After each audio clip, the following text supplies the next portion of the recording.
I'm Kais Tenchi, director of the Toronto Motorcycle Film Festival, and today we're talking about the 2018 TMFF judging panel.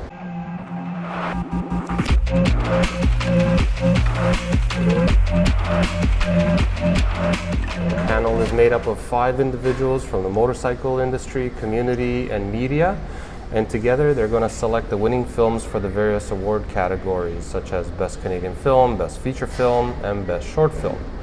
On that note, let me introduce you to the first member of our judging panel, Jacob Black. First? That's exciting, isn't it? The first one that we're introducing, yeah. So Jacob is a writer, journalist, senior editor at Auto Trader, and managing editor at Canada Moto Guide. Got it right? Yep, that's perfect. Okay, awesome. Thank you, Jacob. First of all, thanks for being here, and thank you for agreeing to be a member of our judging panel. I really, really appreciate that. It's an honor to have you here. Oh, thank you for asking me. I think it's more an honor to be asked. It's cool to be part of this. I think it's a festival that brings a lot to the community, and I'm pretty excited that I get to be a part of it, again, basically. Thanks. So now that you mentioned, again, let me tell the audience, maybe for those that don't know, how we met. So last year I went to the Lisbon Motorcycle Film Festival, and there I met Christoph, who is the main character in the film Dreamweaver, which ultimately... Dream Racer. Not Dreamweaver. Dreamweaver is a song. Dreamweaver is a song. A terrible Song. Maybe we'll play that in the background as I'm editing this. Dream Racer. I don't know where Dreamweaver came from. Anyway, Dream Racer went on to win Best Feature Film and People's Choice Award at the film festival, so clearly it was very much loved, and in total actually it won 10 awards over its lifetime, which is incredible. Anyway, so I met Christoph there at the Lisbon Festival, and we became chummy over the week that I was there. He submitted his movie at that point already to the Toronto Festival, and I had previewed it, so knew that we were gonna play it for our festival. And then I come back to Toronto, and a couple of weeks later, a friend of mine who works at Auto Trader said, "Hey, I should connect you with our senior editor, Jacob. He's really into motorcycles and he races." And I thought, okay, great, for sure. The more we get the word out about the festival, the better. So Jonathan connected us over email, and then you sent me an email saying, "Hey, by the way, have you heard about this movie called Dream Racer? It's quite good." And I said, I replied back to you saying, "Yeah, in fact, we've received it for the festival and we're gonna be playing it this year." And then you followed up with another email that said, "I'm in that movie." And when I read that, I had to read it 2 or 3 times. And then it popped into my head, oh, that's Jacob, because I remembered your character from the movie. So, I mean, how amazing is that? Here's a film that was shot with characters from Australia, shot in South America. I met the gentleman in Lisbon, and you're originally from Australia, are now here working as a senior editor at Auto Trader, and we've connected. I think that's pretty damn amazing. So I think what it's a small cool. world. The world's become so tiny lately, and it's really great for people like us who have this passion for motorcycles, because it's really helped us connect globally. So even though the market might feel small in Canada or Australia or anywhere else, the industry, the community feels big because it's such a global community. Right. And I think we're a good example of that now. Yeah, that's amazing. As the senior editor at Auto Trader and the editor at CMG, you get to travel the world in these beautifully sunny locations, testing the greatest and latest bikes and cars, and then you get to write about it, and you get to make us all feel like crap because we're not there doing it with you. You got to have one of the best jobs out there. Especially when I read your stuff, it's you seem to be having a blast. Can your job get any better? My job can't get any better. I've got one of the best jobs in the world, but now I feel like I'm not doing it right, because the jobs aren't to make you feel like crap. The job's to make you feel engaged and excited in the same way that I am, because it is exciting getting to travel the world, and it's exciting getting to ride so many different bikes and really get a different understanding of what bikes are for all the different subsets of motorcycling. Anyone that's involved with motorcycles knows that it's not just about the bike you like. There's also hundreds of other types of bikes, right, and other ways that people interact with them, and yeah, it's fun for me to be a part of that and try and bring some of that story to life and share it with people as well. That's what I really enjoy is helping share sort of that motorcycle story. And I know that that's something that you've done with the festival as well, is helping share people's motorcycle stories. Yes. Is a powerful thing to do. I agree. It's about the stories. I mean, I said before that it made me feel like crap. I was just kidding, obviously. I mean, I love, in a way, sort of living vicariously through your experience. And I love the honesty in the way that you write your reviews. You know, you toss a lot of humor in there. Sometimes it's self-deprecating. It's not your typical stodgy review, and I quite like that. So I think that's great.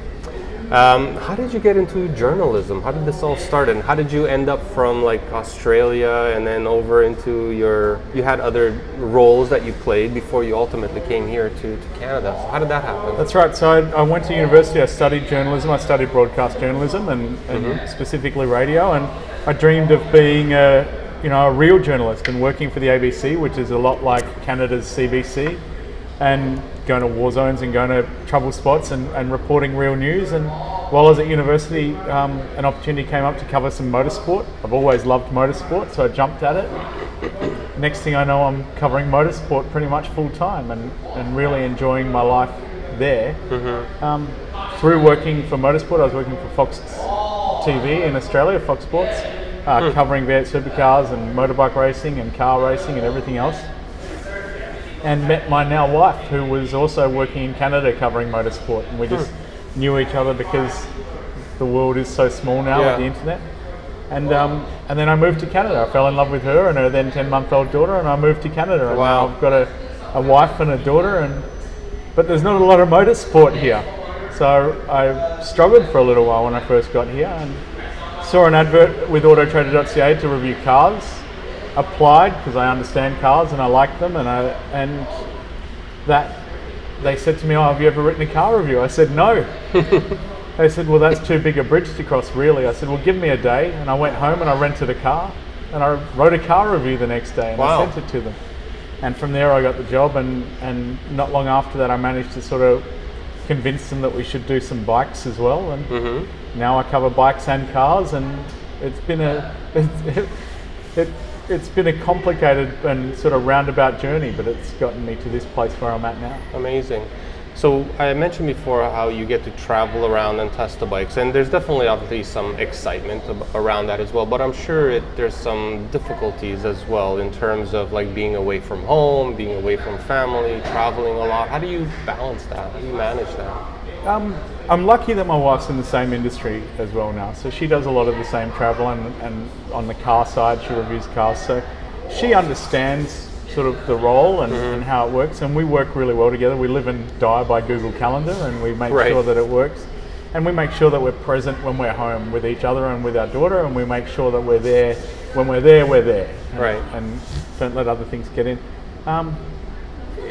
We're also lucky that a lot of these trips are quite short. So sort of the maximum length is sort of 1 week, 10 days. And at that point you're champing at the bit to come home. Right. It's also fairly hard to complain about a world where you're flying to Tenerife to ride the new Harley Davidson lineup, for example. There are challenges in terms of travel and workload, but our job is so fantastic. I love my job so much that it's impossible for me to really feel anything but just grateful for the life that I get to lead. That's great, and I think your passion really comes through in your words. Oh, so that's great. So let me talk a little bit about CMG, Canada Moto Guide, for a minute. So last year, Canada Moto Guide almost shuttered its doors, and it was sad because it is a Canadian magazine that's been around for a long time. It's got a great following. There's definitely an affinity that people had with the magazine, especially due to Rob Harris. Yep. And then when we heard that Auto Trader picked it up and now CMG got to live on, I personally was very excited about that. So I'm very pro anything that we can do to boost our Canadian publications and arts and so on. And now you're the managing editor there. Can you talk to me a little bit about how that acquisition, I guess, of CMG came about, and your role there, and what we can expect from CMG going forward? Yeah, so I mean, Canada Motor Guide, as you know, it's been around for so long, and when Rob Harris passed away a couple of years ago, it was I think it jarred a lot of people in the community. Definitely, yeah, it was shocking. And so I was fortunate that I've got a really good personal relationship with some of the people that were involved in CMG and still do, and they really were holding that torch for a long time while Rob's family sort of worked through what they were going to do and what they wanted to do with the magazine. Yeah.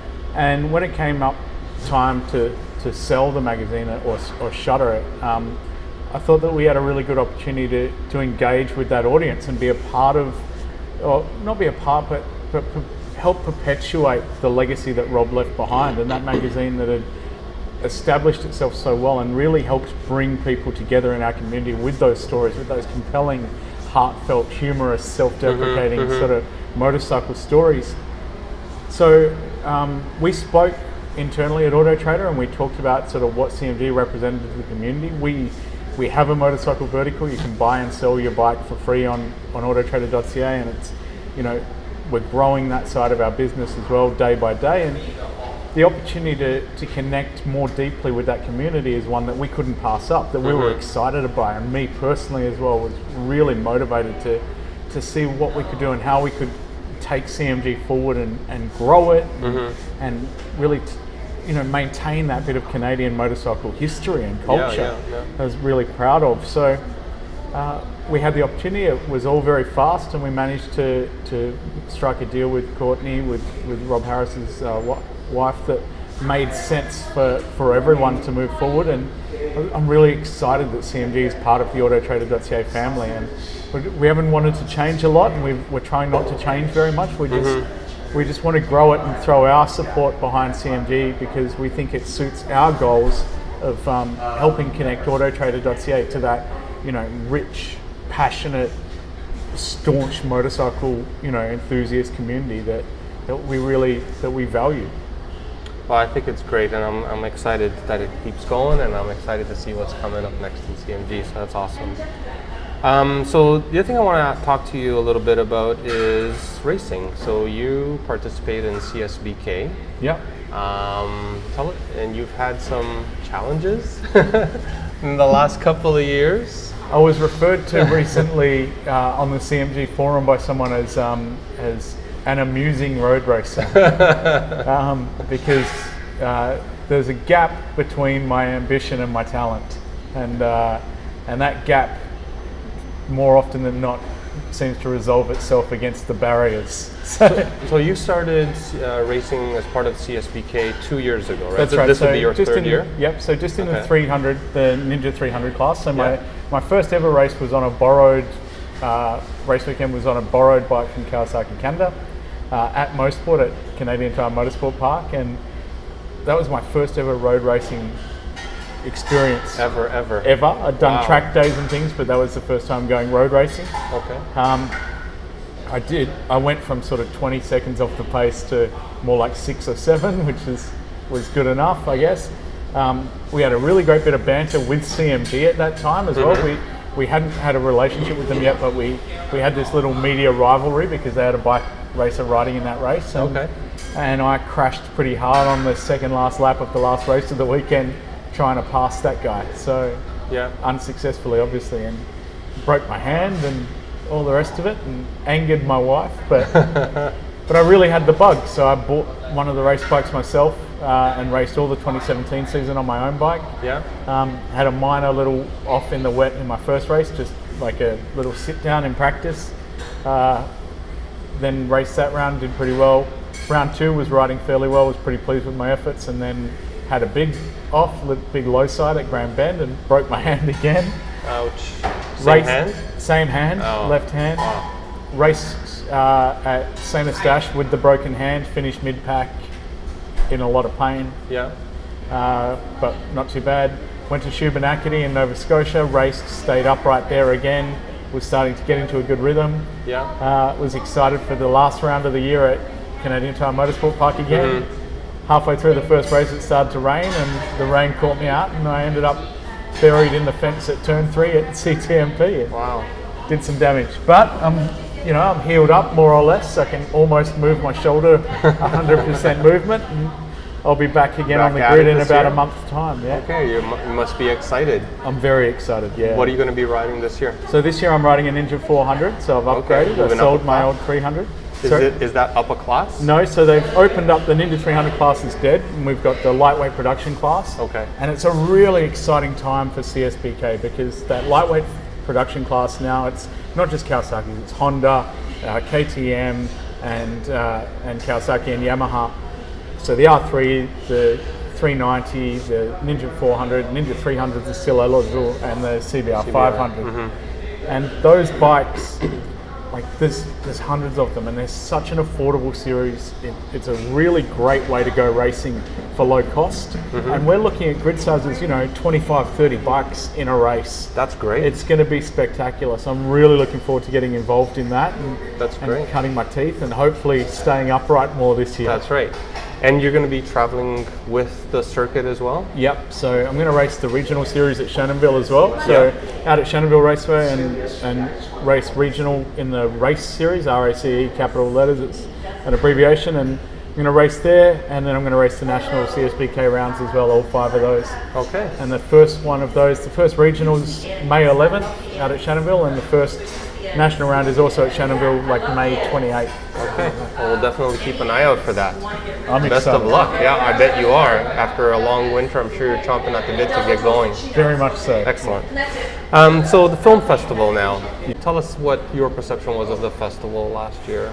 I really enjoyed it, and the diversity of the movies that you had was really strong. I was impressed by how many different types of stories. Like these weren't all cruiser stories. These weren't all hipster stories. They weren't all racing stories. They weren't all like there's this kind of a motorcycle sort of genre where people make films about touring trips on motorcycles Right. and things. And this was so much more than that, and it was so great to see the variety of motorcycle stories told, in all these different formats, short formats, medium formats, long formats, that really helped, expose, I wouldn't say the underbelly, but just expose like the hidden depths of our community and of our industry. And I know that it was really well received. The quality of the films was outstanding. I was amazed. I kind of I'm a little bit cynical sometimes. I expected to front up and go, I didn't like that one, or that one was a bit soft, but I really liked the last one, or something like that. But really, they were good from go to woe, and I thought it was a really strong festival, and I could see that there was a lot of engagement. Like, it took us a long time to leave the theatre every night because everyone wanted to talk about the films they'd seen. And I think that's great. That's a good, representation of what the film festival did. Thank you. So this year, as a member of the judging panel, you're going to work together with the other 4 members. We have 5 in total, and you guys are going to vote for your favorite movies. So you've told me I've got veto power, right? My vote's the final vote. Everybody else is kind of just ceremonial. It's really just my opinion. Right? That's right. It's only your opinion that counts. Right? Yeah, that's what I thought. You got the ultimate great. power. Yeah. Don't tell the other guys though. No, that's all right. What are you going to be looking for as a judge in some of the movies that we're going to be showing this year?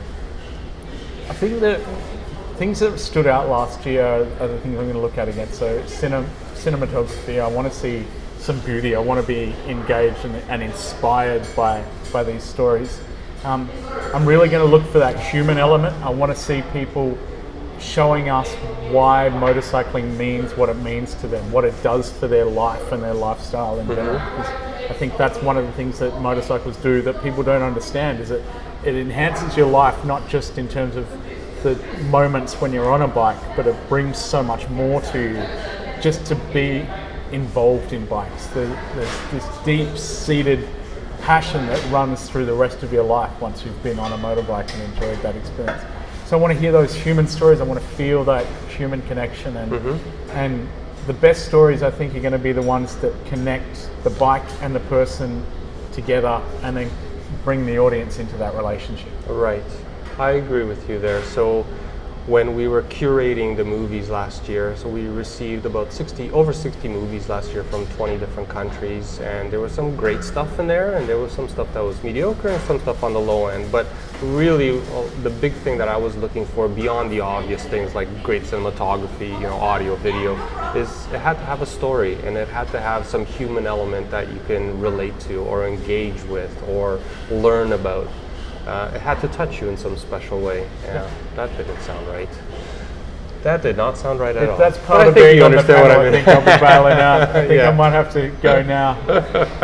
Okay, on that note, well, thank you very much, Jacob. I really appreciate you taking the time out of your schedule to come and chat with us and let our audience get to learn more about you. Thank you very much. We'll be introducing the other members of our judging panel over the course of the next month. So if you're listening to this, follow us on Facebook and Instagram and tune in for a future podcast where we'll chat with the other members of the judging panel. Meanwhile, got a question for Jacob? Post it in the comments below and I'll forward it to him and we'll get his reply. Absolutely. I look forward to it.